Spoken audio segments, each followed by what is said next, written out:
4-step verification process. You can call it verification process or whatever you like. कुछ भी आप इसको कह सकते हैं.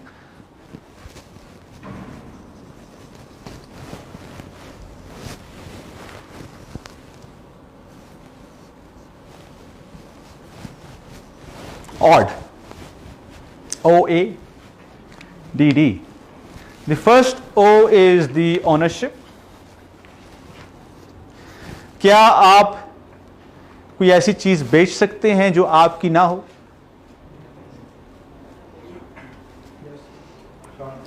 मैं वही सेल कर सकता हूं ना जो मेरा हो. तो for that I have to be the owner, and there should be some process to see whether I am the owner or not. ठीक है? So ownership. The second the A in the second letter is approve. The third is,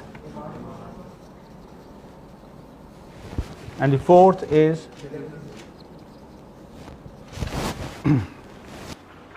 बहुत ही आसान है real estate.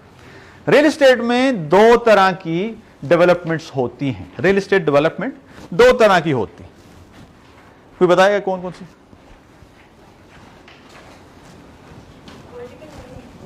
Good. Horizontal and vertical. That's it. बस इतना ही. तो horizontal के लिए कोई भी जमीन पूरे पाकिस्तान में, वैसे एक वक्त था कि जमीन की ओनरशिप ही नहीं होती थी. आप कहीं जाके कुछ बना लें. अब पूरे पाकिस्तान में जहां पे भी आप जाएंगे जमीन किसी ना किसी की ओनरशिप में होगी. ठीक है? तो दैट इज जमीन हॉरिजॉन्टल. अब आपने जब ये जमीन लेनी है और इसको डेवलप करना है तो you need some sort of approval to develop it. ये होना चाहिए. वैसे काफी सारी ऐसी जमीन है जिसको हम अनप्लैन्ड एरियाज कहते हैं, जहां पे लॉ ही नहीं है, कानून ही नहीं है इजाजत लेने के लिए. जंगल का कानून, आप कुछ भी कर सकते हैं, जो कि गलत है. पूरे पाकिस्तान में हर जगह पे कानून होना चाहिए, इवन विलेजेस में भी.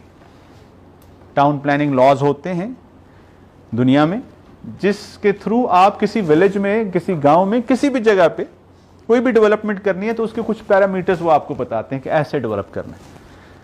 पाकिस्तान में हर जगह पे नहीं है, लेकिन जहां पे प्लैन्ड एरियाज हैं वहां पे आपने डेवलपमेंट करनी है. तो ये जमीन आपने ली, आप फिर किसी रेगुलेटिंग अथॉरिटी के पास जाएंगे या कोई भी अथॉरिटी जो वहां पे इस जमीन को डेवलप करने की आपको परमिशन देगी, उसको बोलते हैं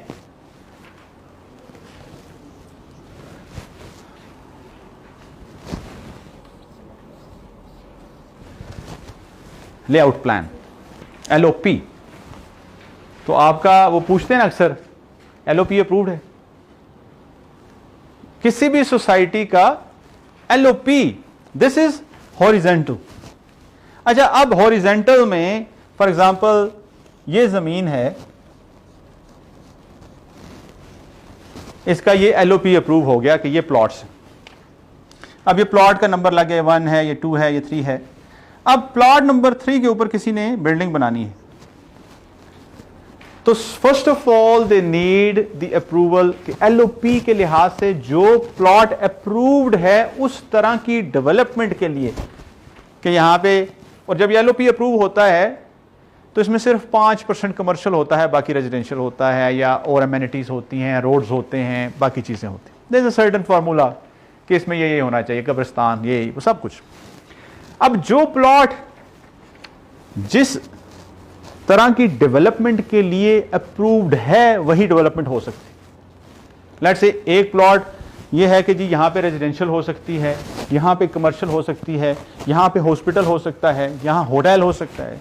so the first thing is कि जो प्लॉट जिस तरह की डेवलपमेंट के लिए है, आपने ये चेक करना है कि इस पे डेवलपमेंट क्या होनी चाहिए according to the layout plan approval. So आप किसी के पास जाते हैं तो आपने कहा कि ओनरशिप है जी आपकी, तो वो आपको या तो उस डीएचए है, सीडीए है, तो वो आपको अलॉटमेंट लेटर दिखाएं। उस अलॉटमेंट लेटर को आप कंफर्म करें उस डेवलपमेंट अथॉरिटी से कि ये इसके ऊपर कोई लिटिगेशन, कोई प्रॉब्लम, कोई क्लेम तो नहीं है। Is it free of all इनकम्बरेंसेस, non encumbrance. तो सबसे पहले ये चेक करना, अगर वो लैंड है, रूरल लैंड है या अनप्लैन्ड लैंड है, तो आपने उसका लेआउट प्लान करवाना है या उनसे कहना है जी लेआउट प्लान दें, आपने इस हाउसिंग सोसाइटी का मुझे लेआउट प्लान दें, और आया कि ये इस नक्शे के मुताबिक है कि नहीं है। ऐसी भी हाउसिंग सोसाइटीज हैं जिनके पास अप्रूवल है 1000 कनाल की और उन्होंने 10,000 बेच दिया है। तो 9,000 जिस 9,000 प्लॉट्स में या 9,000 कनाल में जिन्होंने इन्वेस्ट किया, उनकी इन्वेस्टमेंट या डेड है तो या ट्रैप्ड है, और ये बहुत बड़ा इश्यू। सो सबसे पहले आपने चेक करना है कि ओनरशिप है, ओनरशिप के बाद आपने अप्रूवल चेक करने हैं। अब ओनरशिप डॉक्यूमेंट्स में फर्द है, अभी भी वो आप खसरे के लिहाज से फर्द होता है। अक्स शजरा है, non encumbrance NEC, non encumbrance certificate है। अब ये वो है जो कि ऐसी लैंड है जो कि अभी जिसका अलॉटमेंट लेटर या अप्रूवल नहीं हुआ। अगर अप्रूवल हो गया है तो इसकी जगह वो आपको अलॉटमेंट लेटर देगा। ठीक है जी। अब इस लैंड के ऊपर first approval is preliminary planning permission. अच्छा, अब यहां तक लेआउट प्लान अप्रूवल तक तो आपका काम हो गया। ये है horizontal is till LOP approval. जब बात बिल्डिंग की आती है तो बिल्डिंग के ऊपर then you need another plan कि ये बिल्डिंग कैसे बनेगी। अकॉर्डिंग टू द एलओपी इस प्लॉट के ऊपर क्या बनना चाहिए, वो कितने स्टोरी हो सकता है, कितने फ्लोर हो सकता है, उसमें काफी सारी टेक्निकल टर्म्स हैं जिनको आप फ्लोर एरिया रेशियो कहते हैं, और काफी ग्राउंड कवरेज कितनी है, बाकी चीजें। And then the building plan is कि लेट्स से वो कहते हैं जी यहां पे 5 स्टोरी की बिल्डिंग बन सकती, तो आपने 5 स्टोरी की बिल्डिंग प्लान की अप्रूवल भी उनसे लेनी है। अब आप एक यूनिट में इन्वेस्ट कर रहे हैं, लेट्स से ये अपार्टमेंट है, कमर्शियल है, कुछ भी है, तो वहां पे वो कहता है जी ये अपार्टमेंट नंबर 32 है। आप कहते हैं सर इसका मुझे हॉरिजेंटल का एलओपी वो प्लान भी दे दें और बिल्डिंग का अप्रूवल, बिल्डिंग प्लान का वो भी दे दें। And then there is a long list of approvals इसके साथ जो होनी चाहिए। ये 14 चीजें हैं जो आपने चेक करनी। ना द मोस्ट, ये है आपकी सेफ्टी के लिए। ये है जो मैं कहता हूं 2 पार्ट्स हैं हमारे आज के, safe and profitable investment. Now to make your investment safe you need to know this and this is delivery कि जिस भी, कभी आप डॉक्टर के पास जाते हैं किसी भी बीमारी का चेकअप करने के लिए या करवाने के लिए, तो वो आप उस डॉक्टर का थोड़ा बहुत पूछ लेते हैं ना कि इसका कितना एक्सपीरियंस है, इसको कितना पता है, उसकी रेपुटेशन थोड़ी सी चेक कर लेते। हम लोग बहुत ज़्यादा इन्वेस्ट करते हैं और हम ये नहीं देखते कि डेवलपर जो ये काम कर रहा है या जो क्लेम कर रहा है, आया कि इसका कोई एक्सपीरियंस है, इसकी अपनी क्या delivery. It's very easy to see. हम लोग डेवलपमेंट भी करते हैं। So when I hire a contractor, the first thing I do is I ask him कि हाँ भाई पोर्टफोलियो क्या, आप काम क्या किया हुआ है। वो बताते हैं सर ये बिल्डिंग की, ये building. So I then send my team, I go myself and I say okay fine, आपका काम देखते हैं।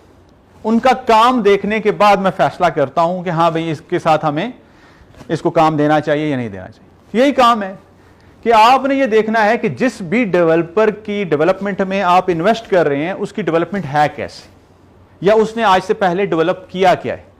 बहुत सारे ऐसे प्रोजेक्ट्स हैं जो बहुत अच्छे रेंडर्स हैं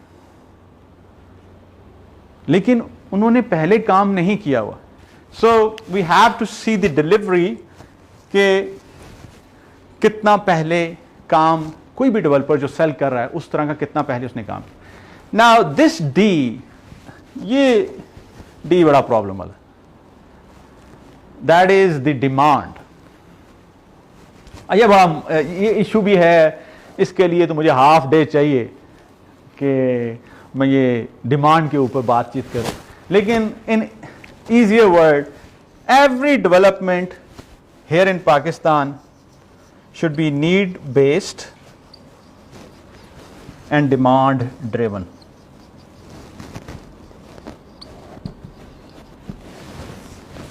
अगर मैं कोई रिपीट कर दूं, बिकॉज मैं तो जगह जगह पे बातचीत करता रहता हूं, तो कुछ चीजें रिपीट भी हो जाती होंगी, तो थोड़ा बोरिंग हो जाता होगा। I always try to innovate, like bring up new things, new facts, interesting stats, but sometimes I have to repeat.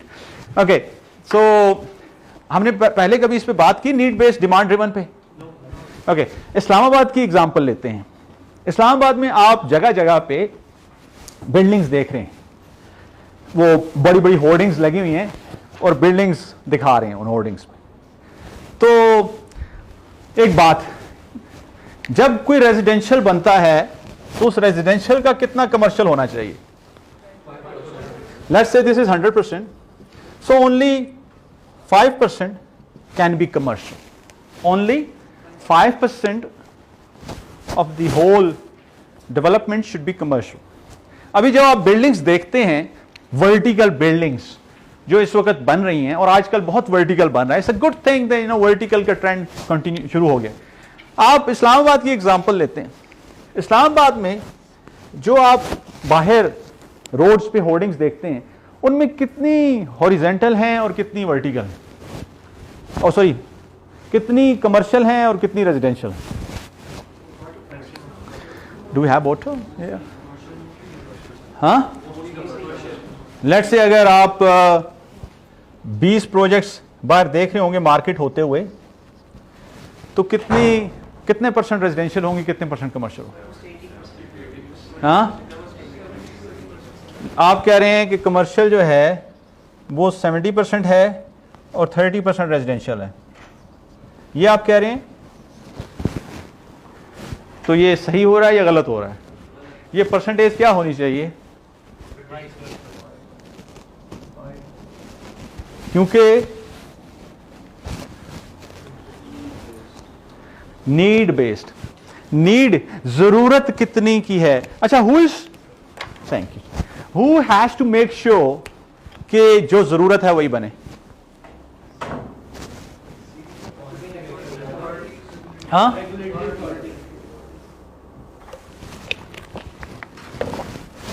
सो सबसे बड़ा मसला है कोई प्लानिंग और पॉलिसी नहीं है। अगर प्लानिंग हो और पॉलिसी हो, दुनिया के अच्छे मुल्कों में क्या होता है, पहले प्लान करते हैं पूरा एरिया, फिर पॉलिसी बनाते हैं, यहां पे ये डेवलपमेंट होगी, यहां पे ये होगी, यहां पे ये होगी, इस वक्त होगी, जितनी जरूरत उतनी डेवलपमेंट। ये तो हो गया नीड, बहुत ही सिंपल। इसमें 100 से ज्यादा वेरिएबल यूज होता है नीड में, कि नीड किसी चीज की है कि नहीं।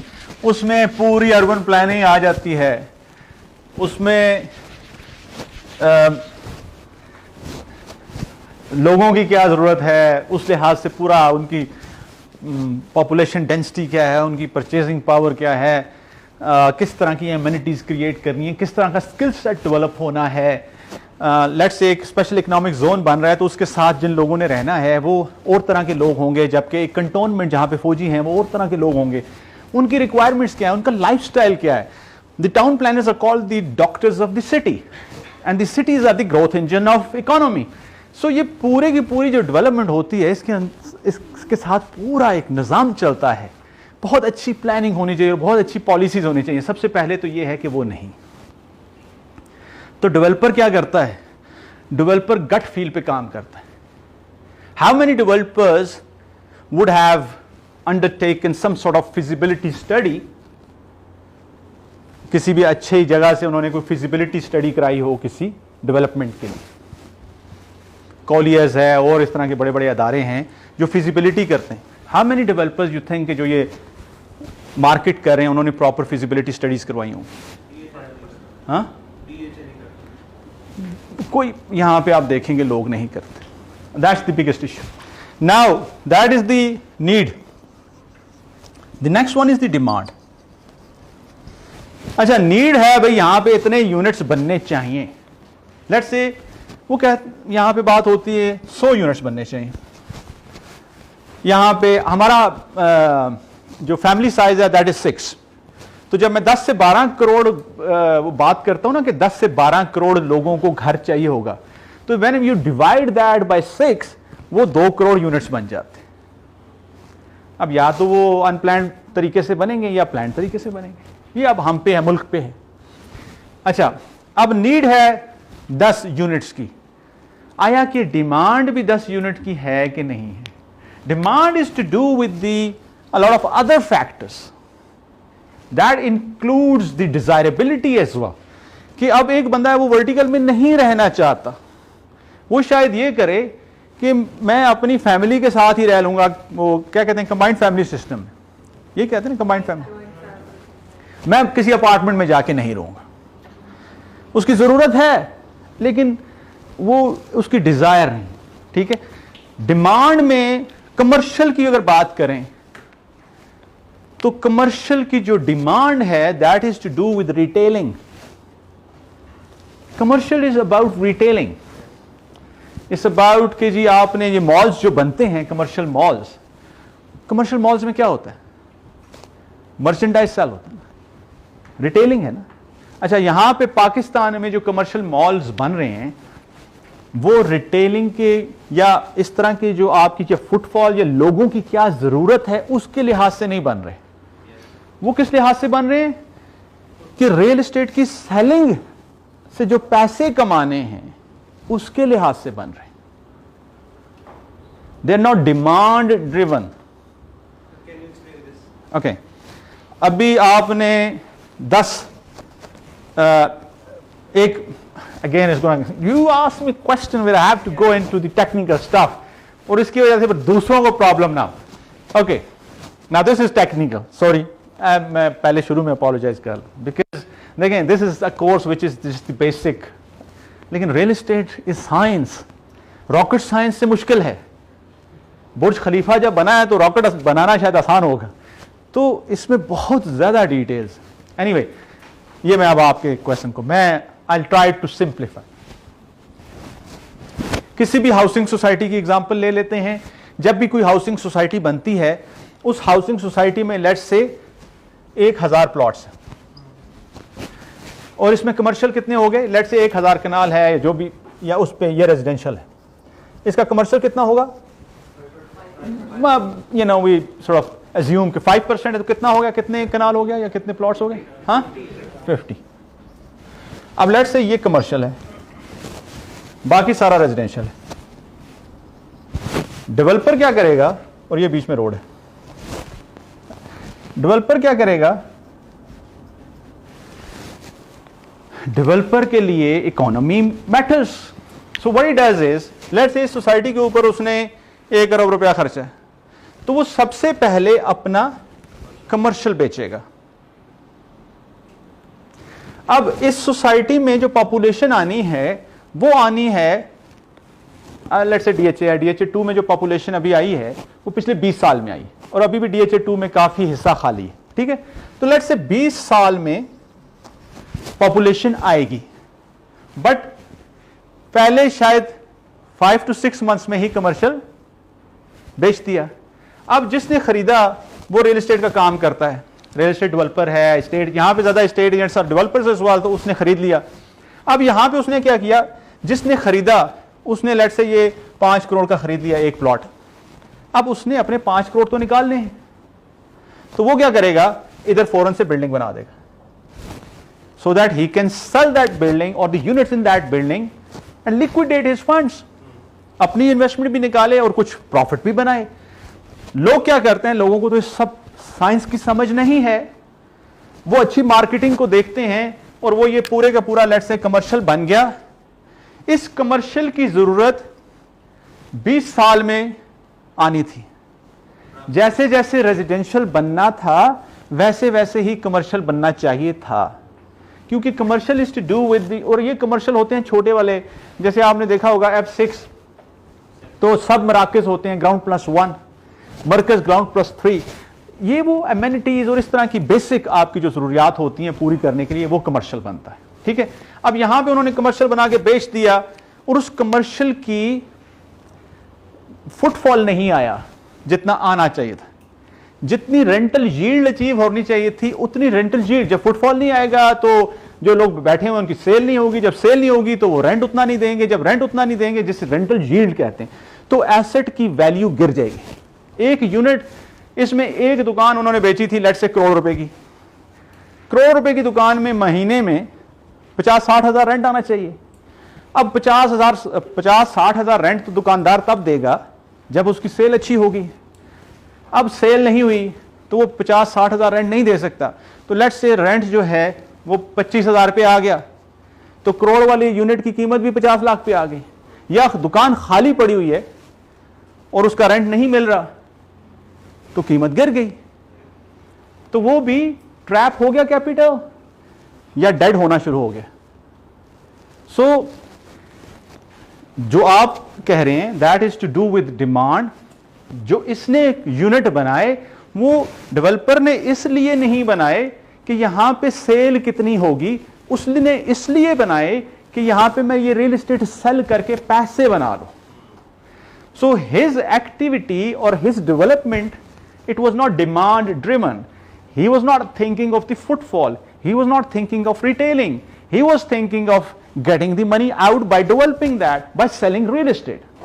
Okay, OADD, this demand part, it is very important but it's very technical.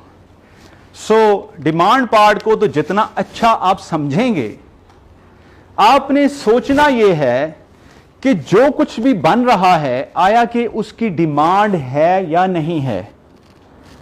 अगर वो कमर्शियल है तो उसमें सेल उतनी होगी या नहीं होगी जिसके लिए, जिस भी मकसद के लिए वो कमर्शियल डेवलप हो रहा है।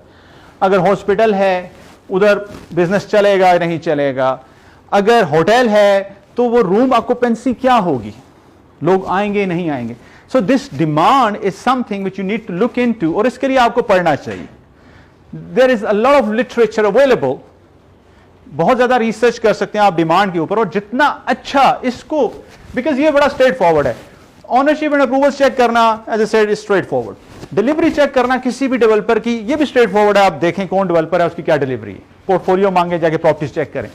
डिमांड जो है कमर्शियल है, मॉल्स हैं, मॉल की पूरी एक साइंस है।